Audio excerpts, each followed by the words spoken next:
Hello students, very very good morning. कैसे हैं सभी बच्चे? कैसे हैं मेरे सभी प्यारे बच्चे? फटाफट से फेस एक्सप्रेशन, थंब इंप्रेशन देके दिखाएं। कैसे हैं सभी बच्चे? नमन गौतम, तन्वी जायसवाल, विशाल यादव, नवल किशोर, मोहित, मनीषा, रितिका, बंटी, अर्पित, यश चौधरी, मोनिका सिंह, सोनम शेखावत, विशाल राजपूत। फटाफट से जुड़ जाइए बच्चों क्लास में। ओके, चलो बहुत अच्छा लगा, सभी बच्चे अच्छे हैं। गुड मॉर्निंग बेटा, गुड मॉर्निंग। चलिए बच्चों स्टार्ट करते हैं अपनी क्लास। और आज मैं पढ़ाने वाली हूँ आपको इंग्लिश ग्रामर। और इंग्लिश ग्रामर का आज हम स्टार्ट करने वाले हैं चैप्टर फर्स्ट।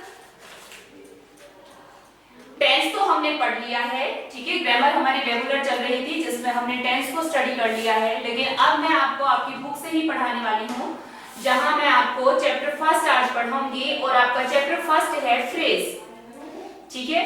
चलिए, so take your pen and notebooks and be ready.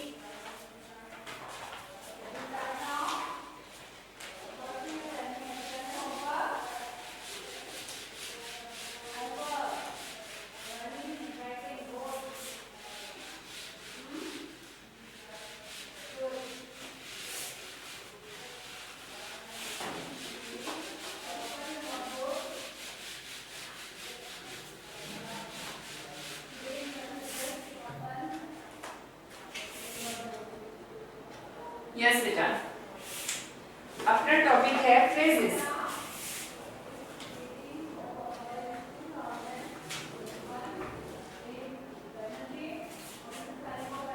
Phrases phrases होते क्या हैं?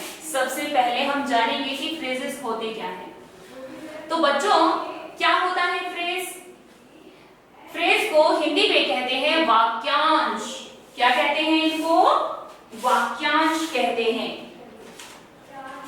वाक्यांश क्या है ये? वाक्यांश। समझने की कोशिश करना। वाक्य प्लस अंश क्या हुआ? वाक्यांश। वाक्य होता है सेंटेंस, और अंश क्या होता है? हिस्सा, उसी का पार्ट। तो सेंटेंस का ही एक पार्ट क्या होता है? फ्रेज होता है। फ्रेज जो होता है वो अकेले भी यूज कर लिया जाता है, लेकिन हम उसको सेंटेंस नहीं कह सकते हैं, क्योंकि उसके पास अपना सब्जेक्ट नहीं होता, उसके पास अपनी वर्ब नहीं होती। और आपने सेंटेंस का स्ट्रक्चर अगर पहले पढ़ा हो तो उसमें आपने जाना होगा कि सेंटेंस में एक सब्जेक्ट होता है, एक वर्ब होती है और ऑब्जेक्ट होता है। तो हमारा जो फ्रेज होता है ये सेंटेंस का ही एक पार्ट होता है, जिसके पास अपना सब्जेक्ट नहीं होता, अपनी वर्ब नहीं होती, ठीक है। तो सबसे पहले हम इसकी डेफिनेशन जान लेते हैं कि फ्रेज को हम डिफाइन कैसे करेंगे। What is the definition of phrase?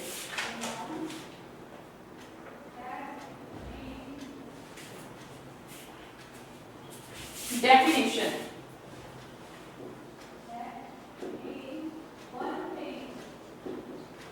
Definition a group of words. Phrase जो होती है वो भी ग्रुप ऑफ वर्ड्स होती है। A group of words that make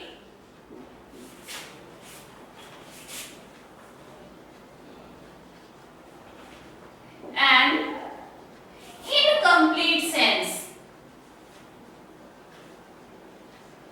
An incomplete sense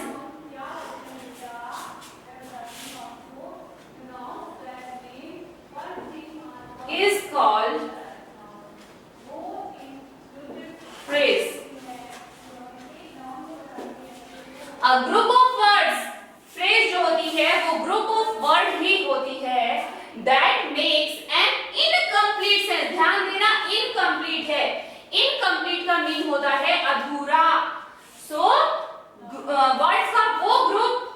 incomplete sense देता है, यानी कि सेंस तो आ रही है लेकिन अधूरी, पूरी नहीं आ रही है, इनकम्प्लीट सेंस यानी कि उसका अधूरा अर्थ निकलता है, उसे ही कहा जाता है फ्रेज।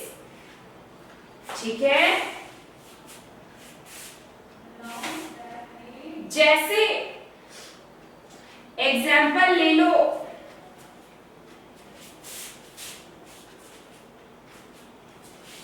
एग्जाम्पल लेंगे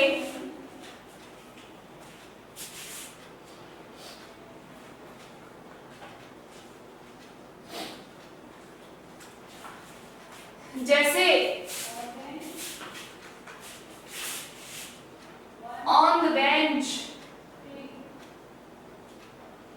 ऑन द बेंच, और हो जाएगा नियर माई हाउस,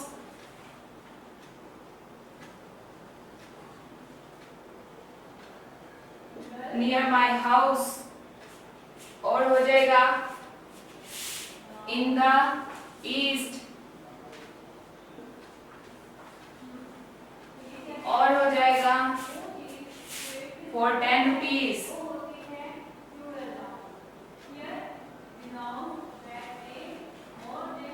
₹10।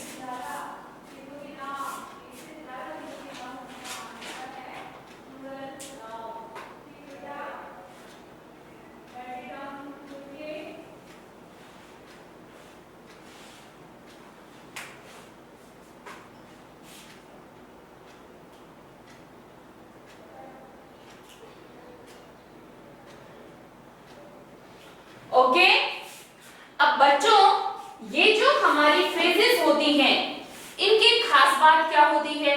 इनकी खास बात होती है कि इनके साथ कुछ वर्ड्स ऐड करके हम इनको सेंटेंस बना सकते हैं। इनके साथ हम कुछ वर्ड्स ऐड करके इनको सेंटेंस बना सकते हैं। इनके पास में सब्जेक्ट नहीं होता है, वर्ब नहीं होती है। अगर हम इनको सब्जेक्ट और वर्ब प्रोवाइड करवा दें तो ये सेंटेंस बन सकते हैं। ठीक है, तो देख लेते हैं कैसे बनते हैं सेंटेंस। जैसे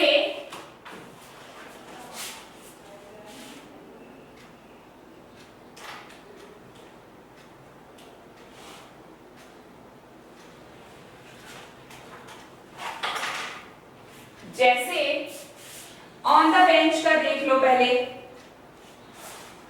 जैसे ये ऑन द बेंच लिखा हुआ है, the old man, the old man sat on the bench,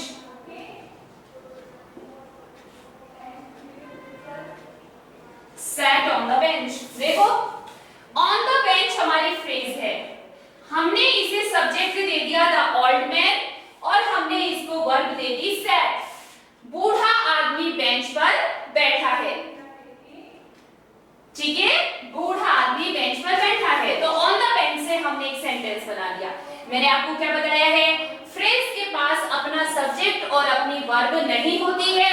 अगर हम इन्हें इनका सब्जेक्ट और वर्ब प्रोवाइड करा दें तो ये सेंटेंस बन सकते हैं। तो देखिए कि हमने सेंटेंस बना दिया है। नियर माई हाउस का देखिए, नियर माई हाउस से भी एक सेंटेंस बना देते हैं। राहुल lives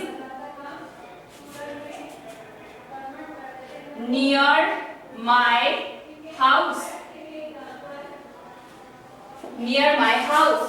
तो देखो नियर माई हाउस से हमने सेंटेंस बना दिया है। यहाँ पर हमने इसे सब्जेक्ट दे दिया है राहुल और इसे वर्ब दे दी है lives. So Rahul lives near my house. ठीक है, और हमने राइट किया है इन द ईस्ट। तो देखिए the sun rises in the east. Sun जो है वो ईस्ट में उगता है। ठीक है, तो इन द ईस्ट हमारी फ्रेज है जिसको हमने द सन सब्जेक्ट दे दिया और राइजेस क्या है, वर्ब है। ठीक है, समझ में आ रहा है? एक और मैंने यहाँ पर आपको जो है फ्रेज दी है और वो है for 10 rupees। तो इससे भी देखिए, I bought a pen, I bought a pen, I bought a pen for 10 rupees। यहां पर हमने ये जो for 10 rupees हमारा फ्रेज है, इसको हमने I सब्जेक्ट दे दिया, bought वर्ब दे दी और a pen हमने इसको ऑब्जेक्ट दे दिया। सेंटेंस में क्या होता है? सब्जेक्ट, वर्ब और ऑब्जेक्ट। ऑब्जेक्ट कंपल्सरी नहीं होता है, ऑब्जेक्ट हो भी सकता है और नहीं भी हो सकता है, क्योंकि यहाँ पर देखो, यहाँ ऑब्जेक्ट नहीं है ना, और यहाँ पर ये ऑब्जेक्ट दिया हुआ है। So the old man sat on the bench. Rahul lives near my house. The sun rises in the east. I bought a pen for 10 rupees. समझ में आ गया बच्चों? Have you understood? समझ आया कि नहीं? आ गया?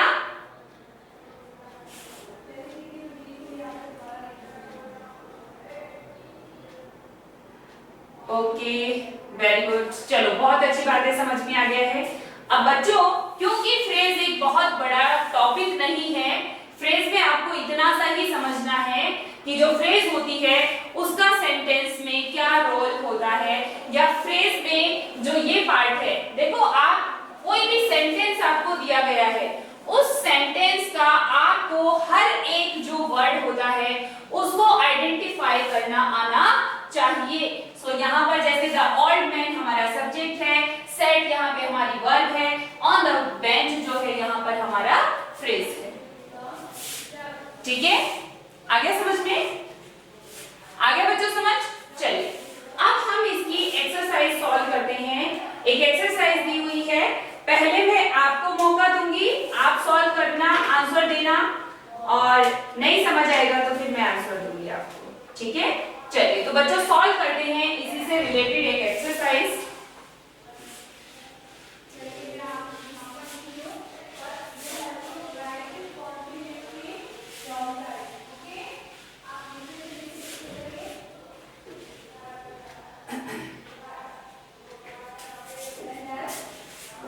एक्सरसाइज, अब एक्सरसाइज में पहले दिया हुआ है क्लू बॉक्स, जिसमें क्लूज दिए गए हैं, तो आपको करेक्ट क्लू को चुनना है और ब्लैंक्स में फिल कर देना है। ठीक है, क्योंकि हमने फ्रेज पढ़ा है तो क्लू में कौन है? फ्रेजेस दी हुई हैं, तो आपको सेंटेंस के अकॉर्डिंग करेक्ट फ्रेज को चुन करके और आंसर देना है। ठीक है, तो देखिए फर्स्ट है अपना on his bicycle, on his bicycle, on his bicycle. Next है in an orchard, in an orchard with a knife, with a knife,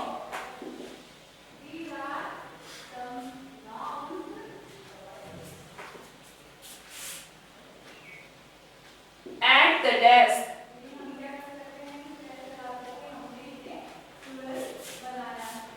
for 50 rupees,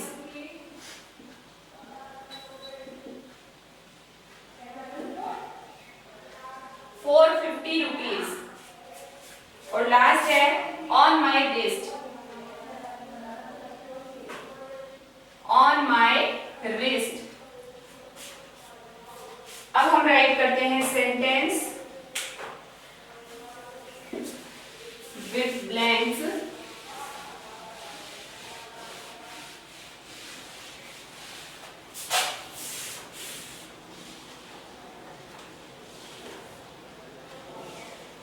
बिल्कुल आपको पढ़ते ही समझ में आ जाएगा, देखना। फर्स्ट है I wear my watch, I wear my watch.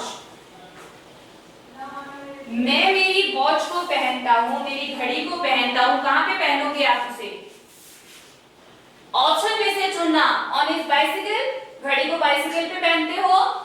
In an orchard, बगीचे में। विद अ नाइफ, चाकू के साथ। एट द डेस्क, डेस्क के ऊपर। फॉर 50 रुपीज, 50 रुपए के साथ या 50 रुपए के लिए।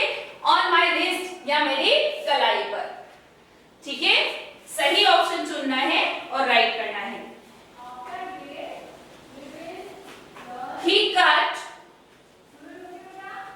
He cuts bread.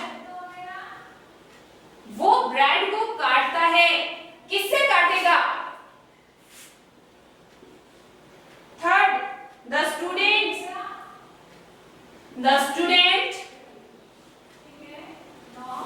is sitting. Student बैठ रहा है किस पर? कहां बैठेगा बच्चा? 4 नंबर, टॉम राइड्स।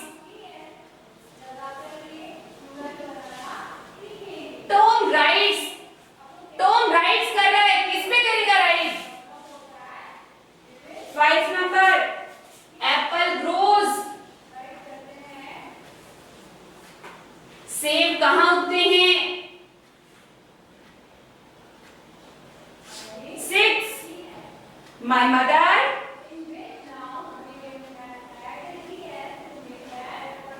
bought, मेरी माँ ने खरीदी दिस शर्ट, ये शर्ट। तो शर्ट खरीदने के लिए क्या चाहिए? पैसे चाहिए। माँ ने कितने रुपए में शर्ट खरीदी है? ये लीजिए बच्चों, आपके ब्लैंक्स जो है रेडी हैं। वेरी गुड, आंसर भी आ गए हैं मेरे पास में। वेरी गुड, नमन, तन्वी आंसर कर रहे हैं बच्चे। सभी बच्चे आंसर करने की कोशिश किया करो। Very good. हाँ जी बेटे, देखिए, आई वियर माई वॉच, मैं मेरी घड़ी कहाँ पहनता हूँ? On my wrist. So on my wrist, wrist होती है कलाई। ठीक है। ही कट्स ब्रेड, वो ब्रेड को काटता है। खाने वाली जो ब्रेड होती है उसको काटा जाता है। किससे काटता है? किससे काटेंगे? नाइफ क्या काम करता है? नाइफ में चाकू। So with a knife.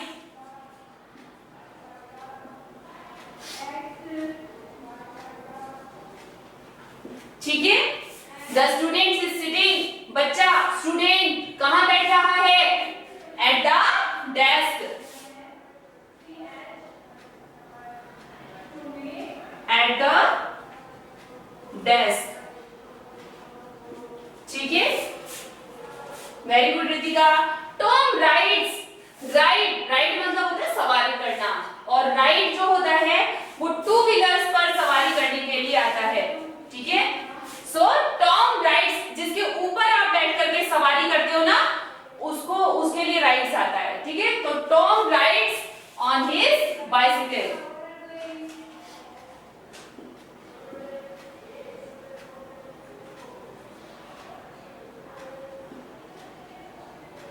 Bicycle. Apple grows, सेब उगते हैं कहां पर?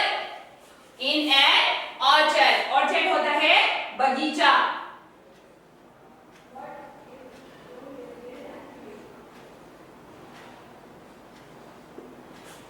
Okay. My mother bought my shirt, मेरी माँ ने मेरे लिए शर्ट खरीदी फॉर 50 रुपीज।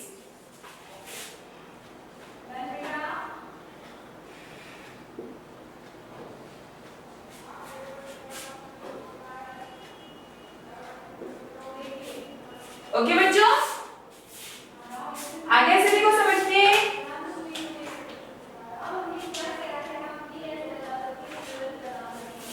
Understood all? सभी को समझ आया? चलिए, अब नेक्स्ट जो आपकी एक्सरसाइज है बेटा, इसमें दिया हुआ है rewrite each of these sentences in a different way by placing the phrase in italics at the beginning.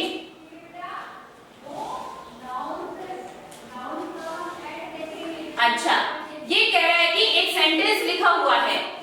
अब क्योंकि आप इटैलिक में तो कैसे लिखोगे, इटैलिक में कैसे लिखा जाता है, ऐसे थोड़ा सा टेढ़े टेढ़े वर्ड लिखे जाते हैं।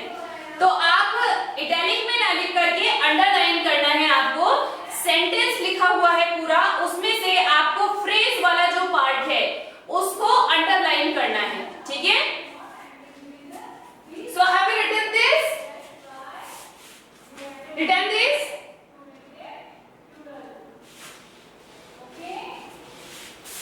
So now we will solve second number exercise.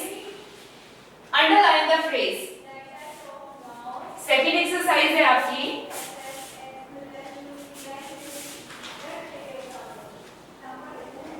Underline the phrase.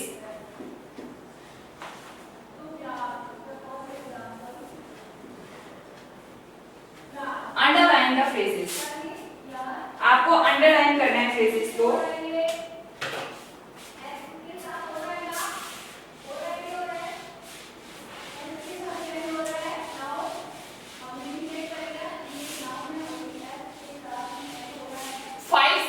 इसमें मैं आपको सॉल्व करवाऊंगी, ठीक है। बाकी के आप अपनी बुक में खुद सॉल्व कर लेंगे। फर्स्ट देखिए, he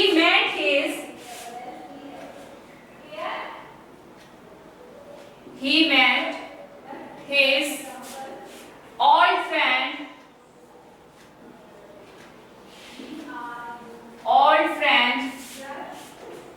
on the way at home.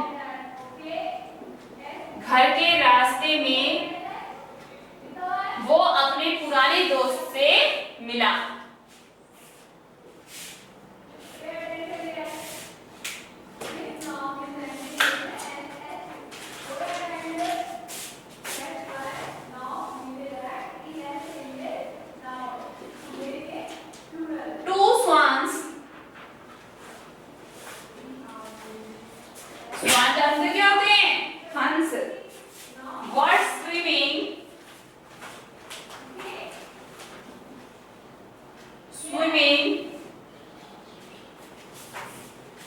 In the lake.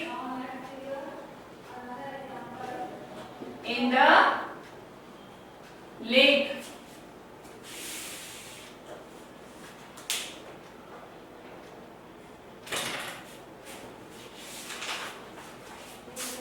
Next one is, we do not go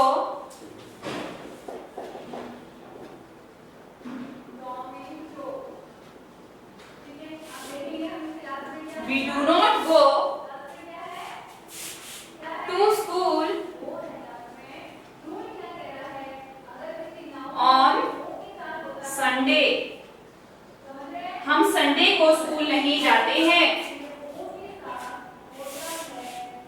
4 number, there is a bus stop.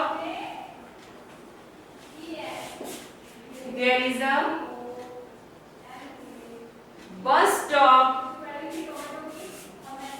near the school.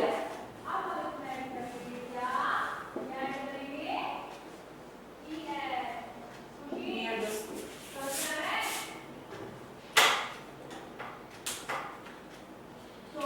और 5 नंबर राइट करेंगे।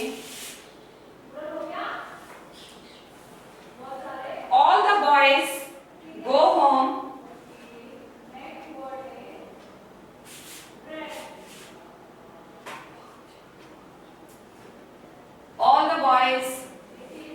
home at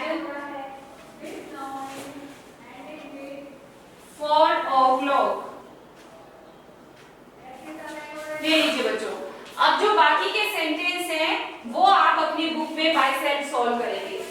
अब जिनके पास book नहीं है तो बेटा book तो आपको खरीदनी होगी, है ना, उसका मेरे पास में भी कोई इलाज नहीं है, ठीक है। देखिए, he met his old friend on the way at home. बिल्कुल क्लियरली समझ में आ रहा है। Give the answer of first blank first sentence. First sentence में फ्रेज चुन के बताइए कौन सी है, फटाफट से आंसर दीजिए। टेल द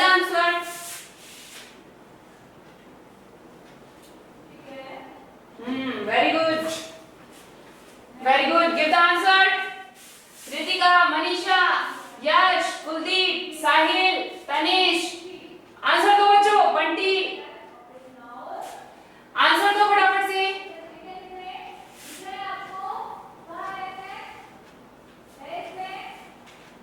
शाबाश, तन्वी का आंसर आया है, रितिका का, विशाल का, बिल्कुल ठीक आंसर दे रहे हैं बच्चों। On the way at home, ठीक है।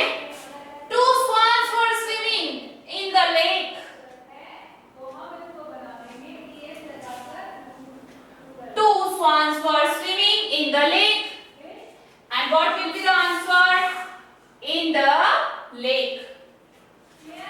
We do not go to school on Sunday. हम संडे को स्कूल नहीं जाते हैं। On Sunday. There is a bus stop near the school. School के पास में एक बस स्टॉप है। So near the school. All the boys go to home. Go home at 4 o'clock is phrase. अच्छा, इसको चुनने का एक तरीका और भी है जो मैं आपको बता देती हूँ अभी। फ्रेज को जब आप सर्च करोगे, ये जो फ्रेज चुनने का एक तरीका और बताती हूँ आपको कि फ्रेज को सर्च कैसे करोगे। जो फ्रेज होती है ना, फ्रेज हमेशा एक क्वेश्चन का आंसर करती है, ठीक है। जैसे देखो, he met his old friend on the way at home. वो अपने दोस्त से, अपने पुराने दोस्त से कहाँ मिला, कहाँ मिला। जो अधूरे जवाब होते हैं, हम लोग अक्सर इस तरह के आंसर्स करते हैं, हमारे घर में करते हैं, स्कूल में करते हैं, या डेली रूटीन में हम ऐसे ढेर सारे आंसर्स करते हैं। जैसे मैंने पूछा कि ये आवाज कहाँ से आ रही है, तो आप पूरा आंसर ना देकर के क्या आंसर करते हैं, बाहर से, ऐसे बोल देते हैं ना। मैं पूछूंगी कि आवाज कहाँ से आ रही है, where is the noise coming, तो आप बोलोगे मैम आउटसाइड, बाहर से आवाज आ रही है। आप पूरा आंसर नहीं करते हैं कि मैम बाहर से आवाज आ रही है, आंसर नहीं करते हैं, ठीक है। आप पूछोगे, आपसे पूछा जाए कि बेटा आपके पापा कहाँ गए, तो आप डायरेक्ट आंसर दे देते हैं ऑफिस में। ऑफिस में आप पूरा आंसर नहीं देते हैं कि पापा ऑफिस में गए हैं। तो ये जो हमारे छोटे आंसर होते हैं, यही फ्रेज होते हैं। देखो, he met his old friend, वो अपने पुराने दोस्त से कहाँ मिला, on the way at home. Two swans were swimming, दो स्वान जो है वो स्विमिंग कर रहे थे, कहाँ कर रहे थे, in the lake. We do not go to school, हम स्कूल कब नहीं जाते हैं, हम स्कूल संडे को नहीं जाते हैं।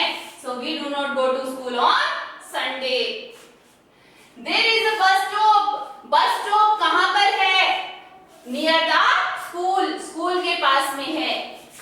All the boys go to home at 4 o'clock, सभी बच्चे जो हैं, सभी लड़के घर कब जाते हैं, at 4 o'clock। आप लोग भी इसी तरह से आंसर देते हो, बेटा आप स्कूल कब जाते हो, at 7 o'clock, सुबह 7 बजे चले जाते हैं, at 7 o'clock, ठीक है। आपके यहाँ पे बस स्टॉप कहाँ पर है, तो आप डायरेक्ट आंसर दे देते हो, हॉस्पिटल के पास में है, स्कूल के पास में है, या जो भी लोकेशन वहां की पड़ती है उसका डायरेक्ट आंसर कर देते हैं। तो ये जो डायरेक्ट आंसर होते हैं, यही फ्रेज हैं। आफ्टर दैट बेटा, I am giving to you homework, and in homework I am giving you some phrases and you will create a new sentence from that phrase. मैं आपको कुछ फ्रेज दूंगी, आपको उन फ्रेजेस का यूज करके न्यू सेंटेंस क्रिएट करना है, ठीक है।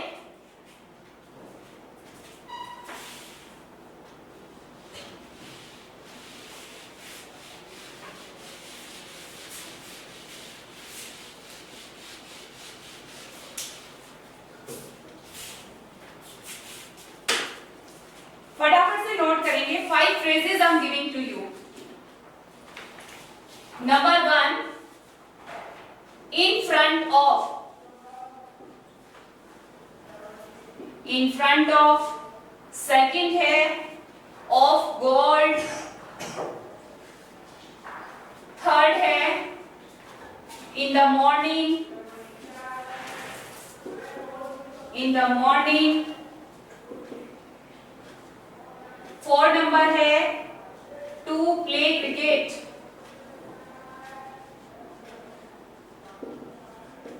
टू प्ले क्रिकेट, और 5 नंबर है on the ball, on the ball. ये फ्रेजेस हैं बेटा, इनका यूज करके आपको न्यू सेंटेंस क्रिएट करना है, नया सेंटेंस बनाना है। जैसे इन फ्रंट ऑफ का मैं बताऊं, इन फ्रंट ऑफ मतलब होता है के सामने। सो जैसे Rahul is standing in front of me, Rahul मेरे सामने ही खड़ा है, ठीक है, इस तरह से। सो इजी होमवर्क है ना, कर सकते हैं ना। चलिए, सो आज के लिए इतना ही, मिलेंगे कल नेक्स्ट क्लास में। So thank you, bye, have nice day.